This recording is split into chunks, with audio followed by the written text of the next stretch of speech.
Buenas tardes, bienvenidos a este webinar sobre reestructuración de pasivos. Muchas gracias por asistir. Esperamos que todos ustedes y sus familias se encuentren bien en estos días tan complicados.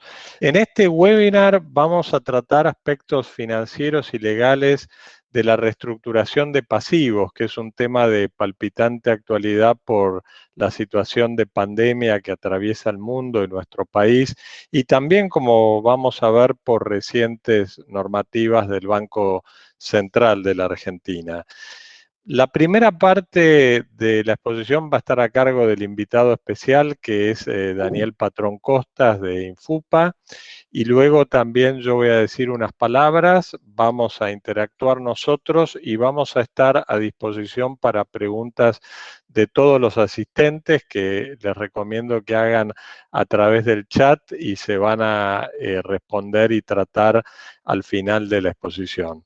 Nuestro invitado especial en el día de hoy es, como dije antes, Daniel Patrón Costas de Infupa. Daniel, que aquí está, es economista por la Universidad de Buenos Aires y luego estudió en España, en la Pontificia Universidad de Comillas, un máster en producción, y en la Universidad Politécnica un máster en economía agraria, y se ha desempeñado durante casi 30 años en el sistema bancario, sobre todo en Argentina, primero en Bank of Boston y últimamente durante muchos años en Banco Santander, en el área de banca corporativa, y luego en el de banca de inversión, en la que llegó a ser gerente de banca de inversión de Banco Santander en la Argentina.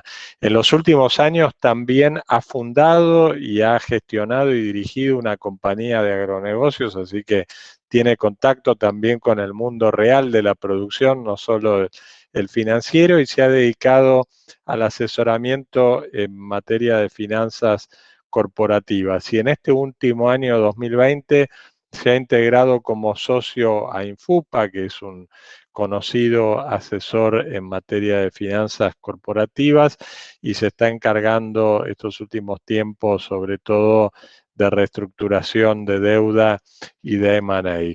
Pero sin más, los dejo en manos de Daniel para su exposición. Muchas gracias. Buenas tardes, muchas gracias Diego por tu invitación. Es un placer y me honra participar de estos ciclos de charlas del estudio. Así que muchas gracias de nuevo a vos Diego y a todo el estudio. Eh, Quisiera decirles que bueno, la presentación tiene que ver con lo que son los procesos de reestructuración de deuda y una pequeña visión de la crisis como introducción. Pero tengo dos caminos aquí para seguir, que es estar un rato largo enumerando una gran cantidad de cosas que nos están pasando, que estamos viviendo en materia de la crisis, o intentar compartir algunas experiencias y algunas convicciones con relación a estos procesos de reestructuración. Aquí, por esto mismo, por la misma razón, Helen, si querés pasar, yo les diría que no me voy a detener en analizar profundamente de dónde venimos, pero quizás sí señalar algunos elementos de modo que sirvan como base para lo que sigue en esta charla. Tenemos un PBI estancado, venimos de una década de estancamiento, probablemente este año entonces tengamos una caída récord del PBI. Tenemos, si se quiere, venimos del año pasado ya de una crisis que tuvo como previa la devaluación en el año 2018, luego el año pasado las depreciaciones post-paso y la confirmación de expectativas negativas a partir de las elecciones del año pasado. Esto lo que hizo fue acelerar el desorden financiero, consolidar la caída del nivel de actividad de la mayoría de los sectores de la economía y, bueno, pues nada, después el nuevo gobierno la pandemia y aquí estamos, ¿no? Belén, ¿cómo nos impactó, cómo impacta esta coyuntura, cómo impactó, si se quiere, a los sectores? Bueno, yo diría que después de ver de dónde venimos y lo que es esta crisis actual, sería por la pandemia agudizada, vemos distintos sectores con impactos disímiles. Pero, de nuevo, yo querría exponer que en términos generales nos encontramos con una economía frenada, alta inflación, desempleo altísimo, yo diría de alguna manera disimulado, una Argentina que no invierte, una Argentina sin crédito, sin moneda, con un deterioro institucional notorio. Y yo les diría que en definitiva todo esto impacta en distintos sectores de distinta manera, pero claramente de manera negativa, aun cuando hay algunos sectores que han tenido un impacto tremendamente positivo. Y bueno, pues tenemos los casos emblemáticos como los del Mercado Libre o Lima Aparte, el mismo sector agropecuario, pero tenemos otros sectores literalmente heridos de muerte, como pueden ser muchos servicios que hemos visto que han estado paralizados durante mucho tiempo. En la siguiente, a modo también introductorio de lo que es central en esta charla, a donde quiero entrar, que es las características de una renegociación de deuda, también quizás decirles que las perspectivas son inciertas. No sé si son inciertas, en realidad me atrevería a decir que son ciertas y no muy buenas. No son buenas las perspectivas, pero si yo me pongo a analizar aspectos de la crisis, habré de convencerme que la salida no va a ser fácil. Si yo me detengo a ver cómo van a ser los ejecutivos o funcionarios del gobierno para salir de toda esta maraña de problemas, casi que me puedo llegar a volver un poco loco. Yo en todo caso intentaría concentrarme o invitar a concentrar, a concentrarme en el problema de mi empresa, qué es lo que me está pasando a mí hoy, en definitiva, buscar soluciones en función de lo que yo tengo en la micro, y tomar decisiones racionales, porque he hecho un análisis concienzudo y profundo de lo que me pasa, y quizás dejar de lado la profundización del análisis macro o volverme loco a ver cómo van a hacer o no hacer para solucionar la maraña de problemas que ya todos conocemos. Entonces sí, Belén, me meto directamente en compartir con ustedes algunas convicciones y algunas experiencias por ahí de más de 3 décadas en el sistema financiero. Me quiero alejar de lo académico, quiero intentar compartir con ustedes algunas ideas con sentido práctico, con impacto operativo, y también de alguna manera compartir cuál es mi visión hoy del rol de un asesor en estos procesos, ¿no? Hay 4 pilares en la negociación, en los procesos de negociación de soluciones de financiación. Y los 4 pilares tienen que ver con quiénes son los acreedores, tiene que ver con el deudor, con los reguladores y en cuarto lugar con la información a partir de la cual se construye una propuesta. Con relación al primer pilar, tenemos que tener en cuenta, volvamos un poquito, Belén, tenemos que tener en cuenta un poquito, si quiero poner énfasis en algo, tenemos que conocer e identificar quiénes son los decisores de mis acreedores financieros. En cuanto a las regulaciones, no puedo desconocerlas, tengo que conocer las regulaciones, no hay ninguna duda. En cuanto al deudor, es muy importante identificar si es el dueño, si es un equipo, si son ejecutivos, equipos técnicamente dotados o no, los que están llevando adelante el proceso. En cuanto a la información, es vital que sea información realista, que sea información veraz, que sea confiable, porque si no, no vamos a poder construir una propuesta razonable. Y es el asesor el que tiene de alguna manera la responsabilidad de que esto funcione bien, estos cuatro pilares, diría yo, estén consolidados y que de alguna manera haya cohesión para poder llegar a buen puerto. Ahora sí, Belén, gracias. En lo que hace a los acreedores, compartir rápidamente con ustedes algunas ideas que vienen del lado, si se quiere, de estos más de 30 años en el sistema financiero que me ha tocado vivir de este lado. Y yo decirles que el acreedor financiero, por ahí por obvio, no quiere decir que no sea importante repetirlo. Va a buscar afianzar su crédito, va a buscar maximizar su recupero, pero también tenemos que tener en cuenta algunos otros aspectos que no son tan obvios. Por ejemplo, ¿cuál es la situación de los ejecutivos en esas instituciones a la hora de llevar adelante un proceso? ¿Qué quiere decir? ¿Cuál es la situación? Hay políticas internas, hay situaciones de ejecutivos que tienen una situación precaria, otros que tienen una situación de fortaleza, hay quienes empujan, hay quienes que no.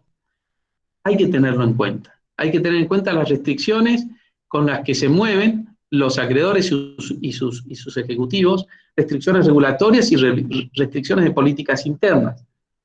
Yo creo que otro aspecto a tener en cuenta es que no tienen en general los acreedores un conocimiento cabal del negocio de mi empresa. Y lo digo del lado que viví más de 30 años, esto no es otra cosa que decir que cuando uno abarca mucho, bueno, pues tampoco es que puede profundizar. Sí es cierto que hay acreedores que son especializados en sectores y en negocios, pero en general nos vamos a encontrar con acreedores que van por la superficie o en todo caso no conocen tan bien como nosotros, y ahí está el rol del asesor, el rol de quien explica, quien traduce, ¿no?, la realidad del negocio, la realidad de la empresa, y puede entonces vehiculizar mejor algunas soluciones. La siguiente, que tiene que ver con los reguladores, yo les diría que de vuelta, muy a menudo nos encontramos yendo a buscar soluciones que nunca van a prosperar, que no van a prosperar sencillamente porque no están las regulaciones, no están las normas para ir a pedir eso, para ir a pedir esas condiciones. Y yo creo que ahí se pierde mucho tiempo y mucha energía. Muchas veces uno va a buscar soluciones que la norma no me lo permite, que las regulaciones me lo impiden. Entonces es importante partir en un proceso de negociación con un conocimiento cabal de todas estas normativas. El tercer pilar es el deudor, y hablaba de que teníamos que conocer muy bien quién lleva adelante el proceso. Ahora, también es importante entender que la seriedad y el compromiso del deudor se observa a partir de la presentación de una propuesta realista, de una propuesta que expresa el conocimiento en general de los intereses de todos y que contempla restricciones de todas las partes. En todo caso, es de vuelta el asesor quien tiene que interpretar muy bien la realidad del deudor, y tiene que de alguna manera coordinar toda esa gama de datos y de información y de realidades para poder buscar y construir alternativas y solicitudes que del lado de la contraparte puedan ser viables. Dicho de otra manera, el deudor que se presenta con una alternativa que no es viable, pues pierde toda credibilidad. Y cuando digo viable, no estoy diciendo una buena o mala para el acreedor, estoy diciendo viable. Puede ser una propuesta que es un horror en términos prácticos para el acreedor, pero que es la que es viable, ¿sí? Y que es la que, en definitiva, la que va a ser posible ser cumplida. Cuando se presenta un acreedor con propuestas inviables que no se van a cumplir nunca o que son, bueno, pues pierde credibilidad, y para el acreedor es peor que irle con con una realidad dura, ¿no?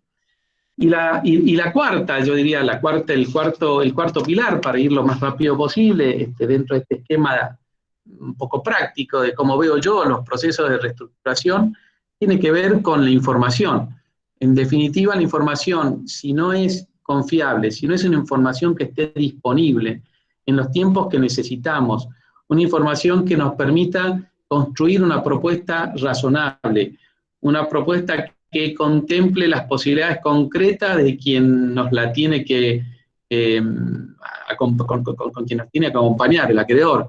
Una información que en definitiva exprese la capacidad real de poder hacer frente a las obligaciones por parte del deudor. Y esta información, de nuevo, creo que tiene que ser elaborada, tiene que ser, yo diría, pero muy trabajada conjuntamente con el deudor, del lado del asesor, ¿no? Entonces, estos 4 pilares, y con esto, si quieren, voy cerrando un poquito estos minutos. Estos 4 pilares, entiendo yo, son los que hay que tener en cuenta para que una renegociación tenga posibilidades de éxito. Quien no contemple al acreedor con todo lo que dijimos, quien no entienda bien al deudor y su real posibilidad de llevar adelante un caso, quien desconozca las normas o regulaciones, o quien cuente con información que no es real o no es veraz, o en todo caso, quien no pueda tener información disponible, pues lo que va a suceder es que no alcance una negociación o en definitiva una estructura y una solución financiera adecuada. Yo creo que es importante tener en cuenta que el conocimiento en general de los actores hace a la viabilidad concreta de llegar a buen puerto. Si querés pasemos, Belén, y vamos un poco a decir que, si quieres pasar, la próxima, la experiencia, titulizamos esto con la experiencia, ¿no? Y cómo hacer o cómo lograr que estos procesos de reestructuración que tienen estos actores puedan llegar a buen puerto. Bueno, solo será posible si tenemos equipos técnicos capacitados, si hay una visión del mercado y de la normativa y la legislación muy bien conocida. Si no tenemos, yo diría, capacidad de ejecución. No solo esto de yo te voy a decir qué es lo que hay que hacer o qué es lo que debería hacerse, sino acompañar con la ejecución. Y esto también tiene que ver cuando a veces del lado de los acreedores se plantan y dicen, bueno, la única solución es esta, y no hacen más nada, como por el lado del deudor, a veces con propuestas voluntaristas, otras veces con propuestas realistas, pero sin capacidad de ejecución, pues tampoco se llega a buen término. Entonces, yo diría y querría, para no repetir los bullets que comparto con ustedes, sintetizar esto diciéndoles que vale la pena tratar de entender la realidad del acreedor, para no ir a pedir lo que no puede dar. Hay que intentar conocer la realidad del deudor para poder, en definitiva, presentar algo que es cumplible. Creo que es importantísimo, de vuelta digo, las regulaciones, que además son tan cambiantes en nuestra bendita Argentina, es importantísimo. Y luego, pues, contar con la capacidad de elaboración de un plan de negocio, de una elaboración y una estudio, evaluación y análisis de la información con que se cuenta para poder proponer una alternativa que contemple todos los intereses y que sea viable y poder llegar así a una negociación exitosa. Si querés, pasamos, Belén. ¿Qué es lo que nos puede haber dejado la experiencia de la última gran crisis? Porque la verdad que tuvimos montones de crisis. Y aquí quizás reflexionar sobre lo siguiente. En crisis profundas, terminales, las soluciones sistémicas han sido siempre las grandes protagonistas. Pero si ustedes me preguntan, yo no me quedaría esperando soluciones sistémicas. Creo que puede ocurrir que a mí nunca me llegue. Mientras tanto no hice nada para tratar de solucionar o adelantarme a los acontecimientos y tratar de ir por ser proactivo para la búsqueda de soluciones para mi día después. Entonces, yo creo que sí, que hay que tomar la iniciativa, hay que ser proactivo, aun cuando sabemos que tenemos una Argentina que siempre ha ido por soluciones sistémicas y no siempre por las mejores, aun cuando para el deudor puede haber, en algún caso, o en muchos casos, haber sido beneficioso, pero quizás no me llegue a mí y quizás no me llegue en los tiempos que yo necesito.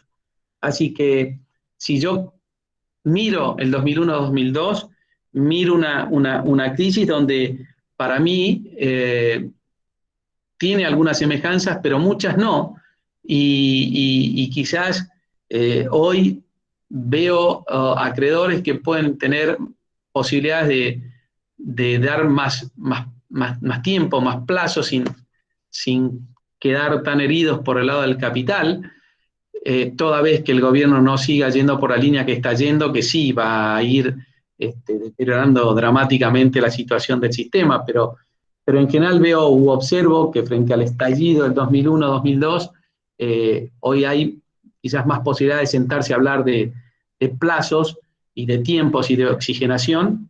Creo que también hay un poco más de liquidez de la que hubo luego de la implosión del 2001-2002 a la hora de proponer algunos down payments por el lado del deudor.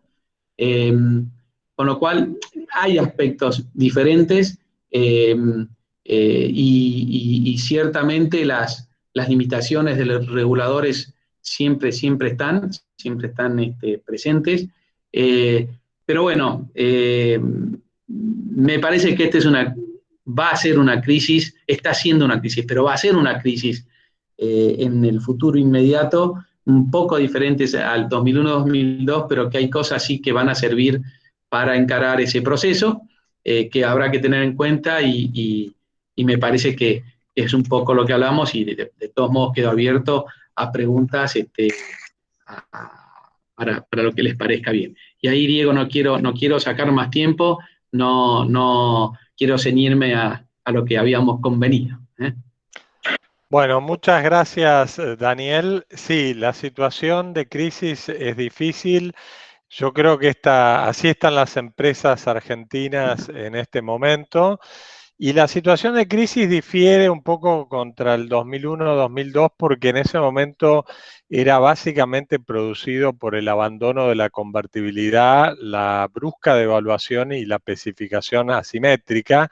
Ahora la crisis es distinta porque está relacionada con la recesión y la merma de ingresos provocada por esa recesión y agravada por la pandemia y la pospandemia. Yo creo que vale la pena ahora ver un poco algunos aspectos legales muy brevemente antes de pasar a alguna pregunta.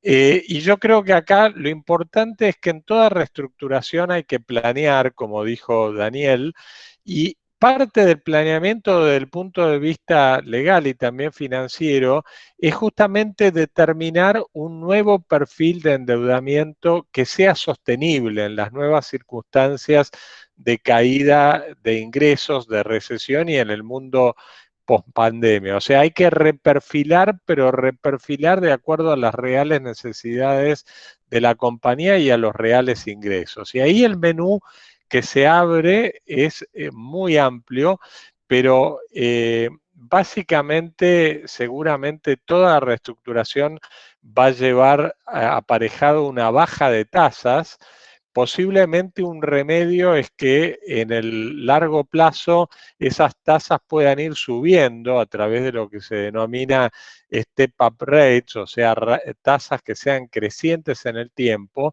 ¿Para qué? Para quizá incentivar al deudor que reemplace ese financiamiento reestructurado por otro, o sea, que no se quede cómodo con ese financiamiento, sino que las circunstancias de mercado mejoran, lo trate de reemplazar. Ahora, también además de la baja de tasas, lo usual es alargar plazos, prorrogar los plazos. Pero lo que ocurre es que a veces esos plazos se alargan en función de proyecciones de ingreso que hoy día son muy pesimistas o realmente no sabemos cómo va a ser el mundo post-pandemia. Por ejemplo, una aerolínea, un hotel, una compañía turística. Nosotros no sabemos si cuando termine la pandemia la gente se va a largar a viajar como loca o no va a querer tomar un avión y va a haber un new normal que es distinto. Entonces, a veces lo que se acostumbra es poner cláusulas que se llaman de cash sweep, que son cláusulas que significa que si la empresa tiene un flujo de caja superior al esperado, al de las proyecciones, o vende activos, o su flujo es mejor, la deuda se va a ir repagando y cancelando aceleradamente. Estas cláusulas en el 2001-2002 se pusieron y muchas empresas cancelaron su deuda de modo mucho más acelerado del que preveían las proyecciones, por ejemplo, empresas como Telecom u otras, ¿no? También lo común, y en el 2001-2002 fue moneda corriente, es que haya quitas de capital, porque la deuda es directamente no sostenible si no hay una quita de capital, ¿no? Obviamente a veces se puede discutir qué pasa si hay un incumplimiento de esta deuda reestructurada, si puede renacer parte del capital que se quitó o se eliminó, son temas obviamente complejos. Si la empresa tiene caja y quiere hacer mejor uso de esa caja, la crisis la encontró con caja ociosa, una forma de retirar deuda maximizando el uso de esa caja es justamente recomprando la deuda con descuento. Esto fue muy común también en el 2001-2002, muchas compañías, Multicanal y otras lo hicieron, y lo que se hizo es hacer una oferta de recompra, por ejemplo, de los bonos con esa caja, de algún modo rematando, licitando esa caja a los al mejor postor, a los que ofrecían el mayor descuento. Generalmente utilizando un mecanismo que es la subasta holandesa modificada o Dutch Auction, que básicamente implica recomprar deuda a aquellos que ofrecen un mayor descuento. Entonces la empresa retira, cancela deuda, maximizando el uso de esa caja. En los casos en que obviamente la situación es más crítica, es común también capitalizar deuda a través de un canje por acciones de la compañía o en otros instrumentos que sean convertibles en acciones, como las obligaciones negociables convertibles, o que sean acciones con cierta prioridad de pago, o incluso con un dividendo fijo, como son las preferidas. Hace poco se hizo una reestructuración en la que nosotros participamos en que todo un bono se convirtió en acciones preferibles. Acciones preferidas es el caso de TGLT. Estos son lo que se llama un debt to equity swap y acá también entran a tallar temas propios de toda transacción de equity, por ejemplo, temas relativos al control. ¿Qué derecho van a tener los acreedores que se convierten en accionistas? Si van a designar directores, si van a tener ciertos veto rights, si van a tener ciertos derechos de tag along, si sale el controlante, si va el controlante tener algún derecho de fair refusal o de first offer si quiere salir el acreedor que se ha convertido en accionista. normas de gobierno corporativo y demás, ¿no? También es común en las reestructuraciones que haya todo el tema de si va a haber garantías, ¿no? Reales o a través de fideicomisos o de cesión de flujos en garantía. Esto detona obviamente todo el tema del análisis de la posterior y eventual ineficacia de esas garantías si la empresa a la larga quiebra, y detona todos los temas de negociación entre acreedores con distinto privilegio o distinta garantía, los llamados temas intercreditor, ¿no? Es muy común también en las reestructuraciones que se exija a los accionistas un aporte de fondos frescos o que eventualmente haya algún tercero que deba aportar fondos frescos para financiar el capital de trabajo, porque a veces no basta con reestructurar la deuda existente, hay que tener capital de trabajo para poder seguir funcionando y pagar la deuda existente y volver a salir a flote, ¿no? Estos temas también son complejos, es lo que se llama deep financing. Ahí en la Argentina no hay realmente un marco adecuado para esto, como tiene, por ejemplo, Estados Unidos y Europa, en dar una especie de prioridad o superprivilegio a aquel acreedor o banco que aporta fondos frescos en una empresa que está en situación de insolvencia. Hay algún caso jurisprudencial, como fue el caso Parmalat, en que esto se reconoció, pero fue una creación muy particular, y hay proyectos de ley hoy día que intentan regular esta materia en línea con lo que es la práctica americana o europea o incluso de otros países de América Latina. Finalmente, un tema importante en el planeamiento de toda reestructuración y muy reciente es que el Banco Central en la reciente comunicación A7106 ha previsto que no le va a vender dólares al tipo de cambio oficial a una empresa que debe cancelar deuda con el exterior, endeudamiento financiero externo, por más del 40% del capital, ¿no? Y que el 60% del capital lo va a tener que refinanciar y va a tener que presentar al Banco Central un plan de refinanciación por el cual refinancie esa deuda externa a una vida promedio de 2 años. O sea, acá hay una especie de empujón, más que empujón, un requerimiento del Banco Central para que todas las empresas con endeudamiento financiero externo refinancien su deuda en estas condiciones, lo cual es algo de algún modo inédito incluso en la Argentina. Otro tema legal de la deuda financiera y de la reestructuración de pasivos es qué herramientas tenemos para hacerlo, cuál es nuestro legal toolkit para hacerlo.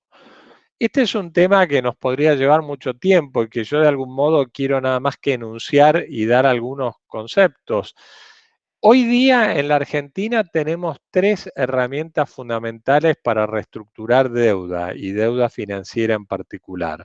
La más tradicional que estudian todos los abogados en la facultad es el concurso preventivo, pero el concurso preventivo, como vamos a ver, es una herramienta muy inadecuada para reestructurar deuda en plazos cortos y sin que esta reestructuración genere, digamos, pérdidas de valor tanto para acreedores como incluso a veces para el deudor, y además para la sociedad genera, digamos, consecuencias muy malas porque los concursos demoran mucho tiempo en que la sociedad está de algún modo en un limbo, ¿no? Otra herramienta tradicional es la reestructuración privada, que es una herramienta puramente contractual, es decir, únicamente un contrato, no tiene otro amparo bajo la ley que el propio de cualquier contrato entre partes. Cuando esa reestructuración privada se hace con un grupo de bancos, es lo que tradicionalmente se conocían como clubes de bancos. Cuando hay deuda de mercado de capitales, se puede hacer a través de una enmienda de bonos o a través de una oferta de canje. Y acá surgen varias alternativas que brevemente me referiré dentro de un rato, que hacen que en muchos casos la enmienda de bonos no sirva para reestructurar lo que deseamos reestructurar en un bono y tengamos que ir a la oferta de canje, que en principio es una oferta de tipo voluntaria, en la cual se ofrece a los tenedores de los bonos existentes que la sociedad o va a defaultear o sabe que no va a poder pagar o sabe que va a entrar en un default técnico por bonos nuevos que contienen los términos reestructurados. Y la tercera herramienta es el llamado acuerdo preventivo extrajudicial o APE, que fue una gran innovación jurídica que debemos a la crisis del 2001-2002, en que el Banco Central expresamente pidió que se adoptara un mecanismo mucho más flexible y que insumiera menos tiempo y generara menos pérdidas a acreedores e incluso a la sociedad en general que el largo y tradicional concurso preventivo. Y en el año 2002 se incorporó el APE a la ley argentina con una muy buena regulación mixta entre un contrato y el concurso, y que si bien estuvo asediada y criticada por sectores de, digamos, jurídicos más tradicionales e incluso en tribunales, en algunos casos se cuestionó su constitucionalidad, finalmente el APE fue respaldado por la jurisprudencia argentina con mucha vehemencia y finalmente es reconocido como un instrumento muy útil para reestructurar deuda. ¿Por qué? Porque en el APE es un contrato, un acuerdo con acreedores que si reúnen las mayorías adecuadas, que son las mismas que se requiere para aprobar una propuesta en un concurso preventivo, es decir, una mayoría de más de la mitad de los acreedores por cabeza y de 2/3, o sea, 66,66% de los pasivos, ¿no? En ese caso, cuando el APE es homologado por un juez, ese APE surte el mismo efecto que un concurso preventivo, es decir, es obligatorio para todos los acreedores, aun aquellos que no estaban de acuerdo con la propuesta de reestructuración y que no habían firmado el APE ni lo querían firmar. Entonces, es un procedimiento más rápido, ¿no? Comparando, en la próxima, vamos a comparar, pero antes quiero decirle algo relativo a las cláusulas de acción colectiva, que es un tema que está también muy en boga. Yo les dije que en el caso de una reestructuración privada, a través de una modificación de los términos de los bonos o de una enmienda, no se podía modificar muchas veces todo lo que queríamos modificar en una reestructuración. ¿Por qué? Porque, digamos, en toda reestructuración siempre hay un problema de acción colectiva. Es decir, hay un conjunto de activos que se quieren distribuir diversos acreedores, todos los cuales quieren sacar una tajada, y siempre hay un acreedor que piensa que va a ser un free rider, que si él actúa primero y pide la quiebra o ejecuta al deudor, se va a llevar una tajada más grande que no va a tener que compartir con los demás. Y la verdad que todo el derecho concursal y toda la práctica de la reestructuración lo que quiere es justamente dividir la torta entre todos los acreedores y no que uno se lleve una tajada mayor. Y además lo que se quiere es que todos actúen coordinadamente, porque si los acreedores actúan cada uno queriendo sacar una tajada y descoordinadamente, quizás empuja a la empresa a la quiebra y a la liquidación y se destruye valor, porque una empresa que hubiera generado flujos para pagar a todos los acreedores, su valor de liquidación es mucho menor. Entonces se han impuesto en el mundo, sobre todo en deuda soberana y también en deuda privada, en los casos de bonos, las cláusulas de acción colectiva, que permiten que cuando una mayoría está de acuerdo en reestructurar un bono de determinada manera, pueda obligar a una minoría disidente de holdouts. Esto antes en Argentina no estaba permitido, porque antes del año 2018 la ley de obligaciones negociables, para modificar los términos fundamentales de un empréstito, de una emisión de bonos, como eran el monto, la tasa de interés, la moneda de pago, el vencimiento, las condiciones de amortización, requería unanimidad. Pero ahora la ley de obligaciones negociables permite que cuando así se prevea en el bono, en la obligación negociable, por las mayorías allí previstas en los términos del bono, se pueden modificar todos estos términos, con lo cual en un bono que tenga CACs, que tenga cláusula de acción colectiva, y hay muchos bonos en el mercado que no las tienen, algunos sí las tienen cada vez más, sobre todo las emisiones locales, sí tiene cláusula de acción colectiva sin necesidad de ir a un concurso y sin necesidad de ir a un APE. Reuniendo las mayorías allí previstas, se pueden modificar y reestructurar ese bono a través de una enmienda del bono, sea con una asamblea o sea con un consentimiento por escrito. No se requiere que haya una deliberación, ¿no? Lo cual es muy importante también a la luz de lo que mencioné, dice esta comunicación 7106 del Banco Central, porque si no hay CACs y estamos en presencia de un bono, va a haber que hacer un canje voluntario. O sea que no le podemos canjear el bono por un bono reestructurado sin la voluntad del tenedor, salvo que vayamos a una APE o que vayamos a un concurso preventivo. Entonces, si el Banco Central exige que reestructuremos el 60% de la deuda, supónganse de un bono a 2 años de vida promedio, y ese bono no tiene CACs, vamos a depender de la aceptación voluntaria de un 60% de los tenedores. Y es más, vamos a tener que plantear la reestructuración de modo tal que logremos lo que pide el Banco Central con una condición mínima de canje del 60%. En cambio, si tenemos CACs, vamos a poder imponer al 100% de los tenedores un 60-40 como pide el Banco Central. La próxima, por favor, Belén. Brevemente, yo les dije algo, pero no quiero extenderme mucho. El APE, el concurso preventivo y la reestructuración privada tienen diferencias fundamentales que hay que evaluar. Como dije antes, los plazos del concurso preventivo son eternos, son 1 año o 2 años, incluso hay una ley que ya tiene media sanción de Cámara de Diputados que va a prorrogar estos plazos en los concursos preventivos, con lo cual la empresa se encuentra en una especie de compás de espera durante mucho tiempo.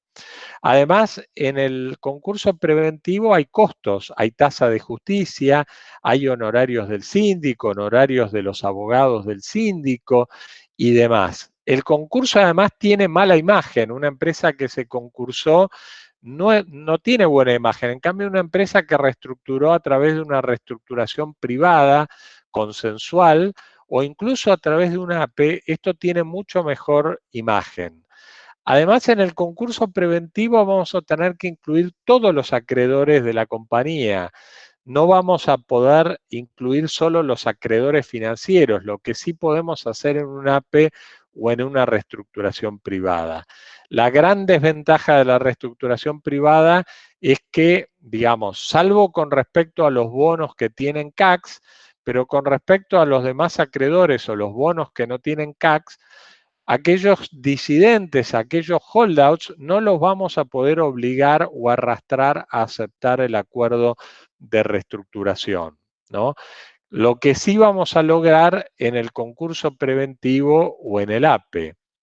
Y también otro problema de la reestructuración privada es que aquellos que hagan pedido de quiebra o hagan juicios, vamos a tener que lidiar con ellos y pagarles, ¿no? En cambio, en el concurso preventivo, en el APE, vamos a poder parar esos pedidos de quiebra o esos juicios de contenido patrimonial o embargos. También el concurso, hay que saberlo, tiene restricciones sobre la empresa. La empresa no va a poder hacer actos que excedan de su giro ordinario ni otorgar garantías sin la aprobación del juez. y además sus administradores van a tener restringidos los viajes al exterior. Por más de 40 días van a tener que pedir autorización al juzgado. Y además, en el caso de que el concurso preventivo fracase y pasado el procedimiento de salvataje o calm down, uno va directo a la quiebra. En cambio, si uno hace una reestructuración privada, luego puede intentar un APE. Si uno intenta un APE pero no lo presenta, siempre puede presentarse en concurso preventivo. Ahora, si uno intentó un APE y lo presentó y luego lo desiste o el APE es rechazado o el APE es anulado, ahí la jurisprudencia discute si ahí puede uno ir al concurso preventivo o no. En el caso TGN se dijo que no, cuando había pedidos de quiebra pendientes, pero es un tema muy discutido. Yo pienso que no debería prohibirse la posibilidad de ir a un concurso preventivo. Es decir, tenemos un toolkit muy mixto entre el APE, el concurso, la reestructuración privada. Para ver qué vamos a usar tenemos que ver las mayorías que tenemos, los tiempos que tenemos, cómo están compuestos los pasivos. Y por último, antes de hacerle algunas preguntas a Daniel y estar a disposición de preguntas del público, quiero decirles dos cositas más. Primero, cómo se va a reestructurar va a depender mucho en el análisis de recupero de deuda. Si el análisis de recupero da un recupero muy bajo, ahí vamos a tener situaciones de capitalización de deuda, de acreedores que toman involuntariamente activos en defensa de su crédito o directamente concursos. Si el análisis de recupero es un poco más alto, ahí vamos a tener reestructuraciones donde se va a negociar plazo, tasa, garantía, aportes de accionistas o terceros si es posible, pero quitas de capital. En cambio, en situaciones de mejor recupero vamos a tener propiamente un reperfilamiento en el cual quizá vamos a poder jugar solamente con plazo, con tasa, sin quitas de capital, sin garantías y sin aportes de los accionistas. Para finalizar, quiero decirles dos palabras de un poco qué cosas se vienen y qué cosas estamos viendo también desde el punto de vista legal. Belén, la próxima, por favor. En muchos países hay iniciativas de reforma de la legislación concursal. Incluso en la Argentina hay un par de proyectos de ley, uno de conciliación concursal, otro de un procedimiento de reestructuración empresaria simplificada que presentaron algunos diputados de Juntos por el Cambio. La tendencia mundial y la de algunos de estos proyectos que se está imponiendo en el mundo es desjudicializar y privatizar y contractualizar las soluciones para la insolvencia. La verdad que el mundo se ha dado cuenta que los procedimientos que se desarrollan como el concurso preventivo, incluso la quiebra, totalmente en los estrados judiciales destruyen mucho valor, consumen mucho tiempo y no permiten una adecuada composición privada de los intereses de acreedores y deudores. Es mejor que acreedores y deudores compongan privadamente sus intereses con un marco de protección para evitar justamente la estampida de algunos acreedores buscando la quiebra o los embargos o los juicios ejecutivos, pero dejar que el mercado solucione mejor entre bancos o acreedores y deudores, porque digamos, primero los tribunales no están preparados para una avalancha de concursos. Los tribunales de la capital, si hubiera 50, 100 concursos de golpe, los concursos demorarían muchísimos años, ¿no? O sea, el sistema del concurso preventivo no está preparado para las crisis de insolvencia sistémica, por eso en la Argentina en su momento incluso adoptamos el APE. Están preparados para insolvencias puntuales, pero no para una avalancha. Para eso en Europa, en Asia, en Colombia, Perú, en muchos países del mundo, Singapur, Hong Kong, etcétera, se han dictado leyes justamente para desjudicializar más y privatizar más la solución de las situaciones de insolvencia. En Argentina lo único que avanzó es esta ley que muy probablemente sea sancionada en breve, tiene media sanción de diputados, pero que es una ley que lo único que hace es prorrogar y suspender ciertos plazos. Esta ley de sostenimiento de la actividad económica en el marco de la emergencia sanitaria, lo único que hace es, de algún modo, frenar hasta el 31 de marzo los pedidos de quiebra, prorrogar ciertos plazos de los concursos y también frenar a la subasta de bienes y la ejecución de garantías para empresas que están en situación de concurso o de APE, pero no avanza hacia una mejora más integral como están haciendo otros países y como están haciendo algunos proyectos de ley en la Argentina para desjudicializar más y reforzar la composición privada y contractual de intereses entre acreedores y deudores. Yo quería hacerle a Daniel, antes de contestar preguntas que, como dije antes, pueden hacer a través del chat, quería hacerle un par de preguntas a Daniel, y obviamente si él me quiere hacer alguna. Eh, yo te quería preguntar, Daniel, vos explicaste los pilares de una reestructuración exitosa. ¿Qué factores te parece que ahora pueden atentar contra estos pilares? Y si te parece que, un poco lo dijiste, que si se van a repetir un poco los patrones de conducta en materia de quitas y en materia de cómo se reestructuró en la última crisis financiera del 2001 y del 2002. Mira, Diego, a ver, con relación a lo primero, yo creo que una de las cosas que normalmente suele suceder, que pone mucho ruido a los procesos de renegociación y en todo caso atentan contra estos pilares, son esos contextos en los cuales uno tiene que decidir esos contextos de alta volatilidad no solo en lo económico financiero, sino también en cuanto a los cambios permanentes en la legislación y regulación con los que uno en definitiva termina negociando. Así que si yo tendría que decirte, mira, ¿qué es lo que uno, con lo que uno más lucha en estos procesos?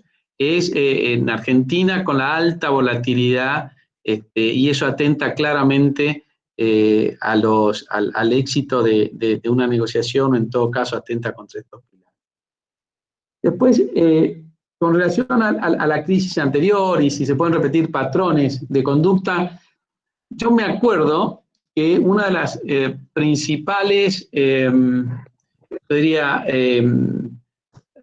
tendencias en ese momento fue pensar que, por un lado, muchos acreedores iban a repetir algunos procesos anteriores de capitalizar sus deudas y sus acreencias, armar,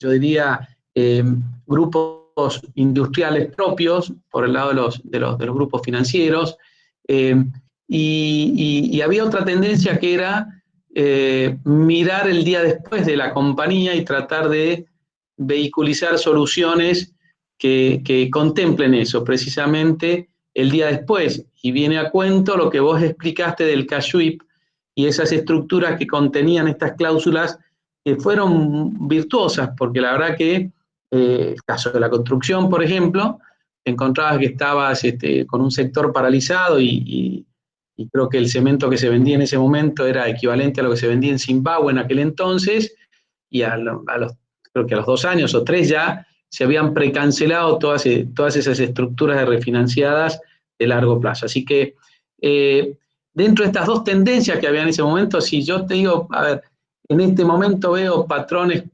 parecidos, enmarcados en tendencias, yo te diría, los patrones parecidos van a tener que ver más con disponibilidad de liquidez, que quizás la vea mejor, lo veo mejor que entonces, con la implosión aquella. Creo que hoy se encuentra, creo que hay un poco más de liquidez hoy como para hacer propuestas con pagos al inicio más interesantes. Veo en todo caso posibilidades de contar con más plazos sin atentar contra los balances con tanta virulencia como entonces. Creo también que de alguna manera otro patrón de conducta va a ser la búsqueda del afianzamiento con activos que hoy lucen muy devaluados, pero que todos los acreedores siempre miran su recomposición y la posibilidad de que vayan tomando valor en definitiva a lo largo del tiempo y que su crédito vaya mejorando cada vez. Y por el lado del deudor, confiado en que su negocio va a funcionar y que en todo caso no va a perder ese Una patrón. pregunta, Daniel, y obviamente todos pueden formular preguntas a través del chat. En la crisis pasada yo vi que muchos bancos vendieron sus posiciones, seguramente porque el valor de mercado de ese crédito era superior al valor de libros neto de previsiones, porque muchos tuvieron que previsionar o tenían totalmente previsionados, con lo cual vi muchos fondos de distress o hedge funds que la verdad que le fue muy bien, compraron deuda de los bancos y como vos dijiste, vieron el día después, vieron esos cash sweep y la verdad que le fue muy bien, incluso compraron participaciones de equity resultantes de esa conversión en equity muy barato, que no valía nada, y la verdad que conozco muchos casos, y vos conocerás también, que realmente le fue muy bien. Vos estás viendo a los bancos como que va a haber un revoleo de posiciones también y estás viendo fondos de distress o hedge funds con interés en tomar estos activos como en aquella época o no? Mira,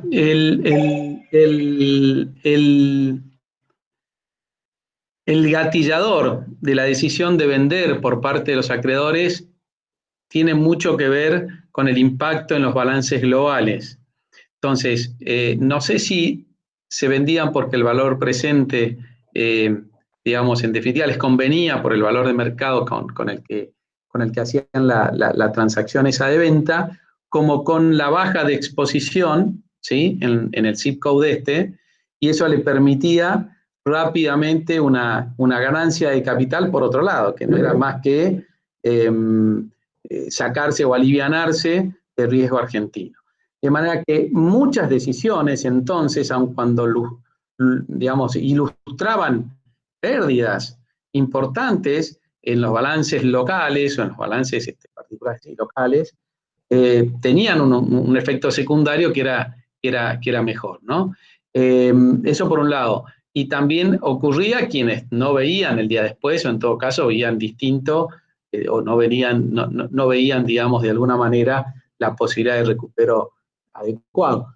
Pero me parece que esas decisiones tienen, por el lado del vendedor, tienen mucho que ver en cuánto impacta luego en lo consolidado. No sé si me explico bien. Lo segundo, Sí, a muchas tu gracias. pregunta es si se están viendo fondos y demás, yo te diría que todavía no, con muchas, está viendo, pero no con la masividad con que hemos visto en su día. Me parece que tiene que ver con lo que está ocurriendo a nivel soberano. Entonces, tenemos que esperar qué es lo que pase en los próximos 2 o 3 meses, que creo van a pasar muchas cosas. Acá hay muchas gracias, Daniel. Acá hay una pregunta interesante, jurídica, así que es más bien para mí. Acá preguntan, ¿hasta dónde la nueva reglamentación del Banco Central de que no entregará dólares por un monto superior al 40% de la deuda obliga a los deudores a aceptar la reestructuración de la deuda? Obviamente el deudor alegará que no puede hacerse de los dólares para pagar, pero ¿hasta dónde los jueces de concursos y quiebras ante un pedido de quiebra de un deudor que no acepte la propuesta de reestructuración y pida la quiebra no hará lugar al pedido resolviendo que era algo imposible para el deudor pagar por reglamentación. Bueno, la verdad que el hecho de que acá depende de si el contrato está bajo ley argentina o bajo ley extranjera y también depende mucho de dónde el acreedor va a ejecutar su crédito. Yo creo que es difícil sostener que esta norma del central obliga a los acreedores a aceptar una reestructuración en estos términos, porque el deudor siempre puede conseguir los dólares. Lo que pasa es que los dólares son más caros, los tiene que comprar en el mercado, digamos, alternativo del dólar bolsa o contado con liquidación o dólar MEP, que le va a salir el doble o más del doble porque ya está como un barrilete el dólar, ¿no? Pero eso no quiere decir que no pueda pagar. Podrá invocar la teoría de la imprevisión diciendo que se han modificado las circunstancias. Lo que pasa es que la mayoría de estos contratos tiene una renuncia a la teoría de la imprevisión y tiene cláusulas muy claras de pago, la llamada cláusula Bonex o la cláusula de renuncia a la teoría de la imprevisión, con lo cual yo veo difícil alegar que realmente el acreedor no puede cobrar su crédito. Lo que pasa que obviamente puede haber mucho tipo de planteos de imposibilidad de pago. Lo que pasa que yo creo que van a ser planteos a lo sumo dilatorios. No creo que a la larga un juez no mande llevar adelante un embargo o una ejecución o un pedido de quiebra porque el deudor que diga que no puede conseguir los dólares.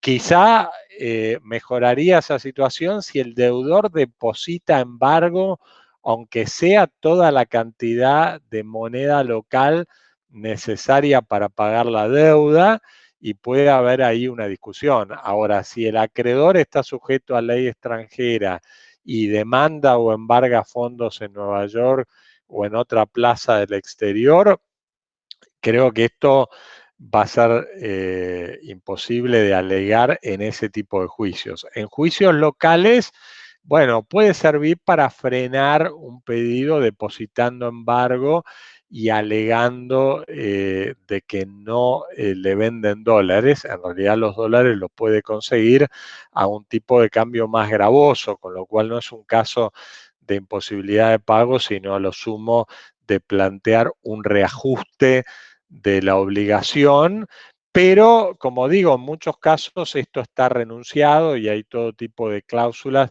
que dificultan ese pedido. Pero bueno, no puedo descartar que haya litigios sobre este tema, como ya está habiendo litigios sobre las obligaciones en moneda extranjera desde que se volvió a imponer los controles de cambio y a medida que el cepo es más estricto, ¿no?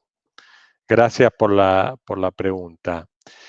Bueno, no sé, Daniel, si vos tenés alguna Yo pregunta. querría Sí. hacerte una sola pregunta un poco incómoda, capaz, pero te la voy a hacer igual.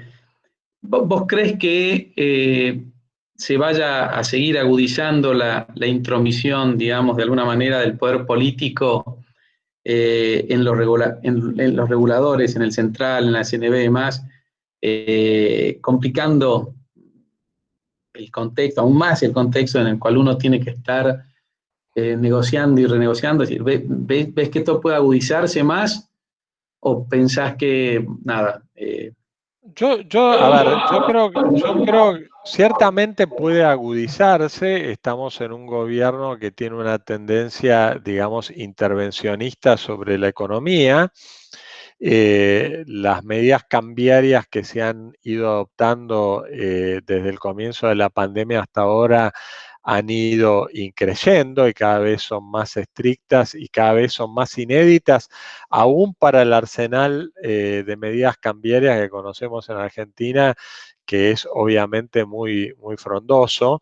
La CNB, la verdad que se ha mostrado muy todavía prescindente y la única regulación que tiene en estudio es una regulación que favorece los canjes porque es una regulación que establece que cuando hay obligaciones negociables privadas o deuda preexistente y se hace un canje, en la medida que haya un 70% de demanda genuina de oferta pública, toda esa colocación va a ser considerado colocada por oferta pública, lo cual facilita mucho los canjes y el goce de exenciones impositivas. En cambio, el Banco Central lo que diría es que tiene un problema cambiario de balanza de pagos muy acuciante que no sabe cómo resolver y hasta ahora la única solución que ha encontrado es ir cerrando cada mes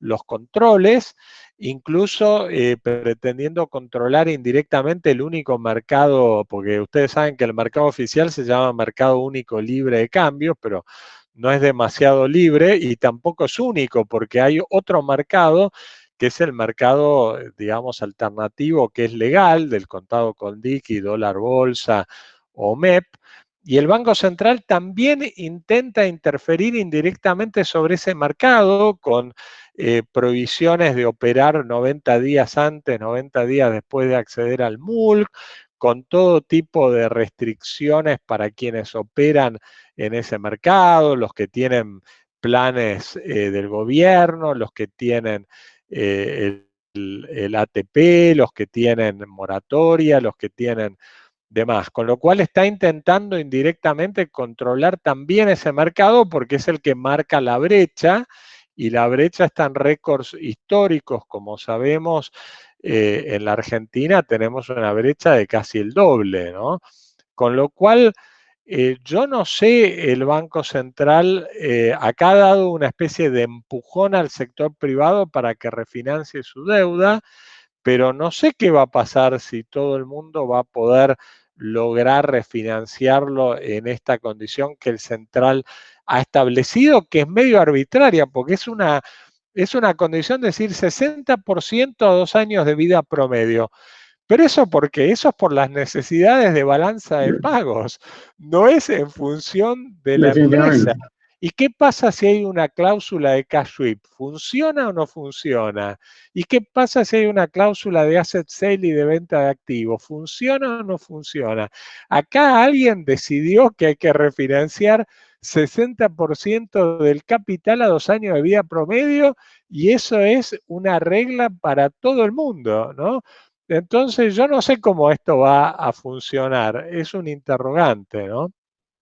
Así Ujú. que, pero sí, yo veo que va a haber más intervención, sobre todo por el lado del Banco Central, porque yo creo que se creía que con la reestructuración, que fue muy exitosa de la deuda externa, iba a volver la calma, pero pareciera que hay muchas otras señales en el escenario económico que hacen que los operadores económicos pierdan la calma e incluso no solo los operadores económicos, ya lo estamos viendo a nivel retail, a nivel de los individuos, ¿no? Entonces, no sé, yo creo que es una pregunta más para un economista o un vaticinador del futuro qué va a pasar, pero sí creo que va a haber, sobre todo en el sector cambiario, una agudización de la intervención. Definitivamente. Bueno, estamos a disposición si hay alguna pregunta y como ya estamos, creo que de algún modo sobrados los tiempos, no sé, esperamos un poco y por lo menos todos los que quieran desconectarse, ya vamos llegando a su conclusión. Les agradecemos a todos la atención y el que hayan participado y bueno, veremos tiempos interesantes para la reestructuración de pasivos en Argentina. Esperemos que bancos, deudores y también los reguladores sepan realmente adaptarse, evitar que todos estos casos terminen en los tribunales, porque eso va a producir una destrucción de valor enorme. En otros países hay estudios empíricos entre estas herramientas de reestructuración, la privada, una especie de APE o PRIPAC y el concurso, y han demostrado que en las reestructuraciones que son enteramente judicializadas, como en el concurso, eso destruye mucho valor para la sociedad en términos de pérdida de empleo, de empresas viables que se aletargan o perecen, en términos de bien común, en términos sociales más amplios, ¿no? Entonces yo creo que además de estas soluciones de corto plazo, hay que respaldar el que haya soluciones que desjudicialicen la negociación y el manejo de la insolvencia eh, para que esto se pueda recomponer de modo más rápido. Pero bueno, muchas gracias Daniel por Bueno, haber participado, por tu presencia y tu experiencia. Y gracias a todos los que han participado. Espero que todos sigan bien y nos veremos en un nuevo webinar del cual ya serán avisados. Así que los invitamos a participar de futuros webinars de nuestro estudio. Muchas gracias a todos. muchas gracias, Diego. Adiós. Adiós.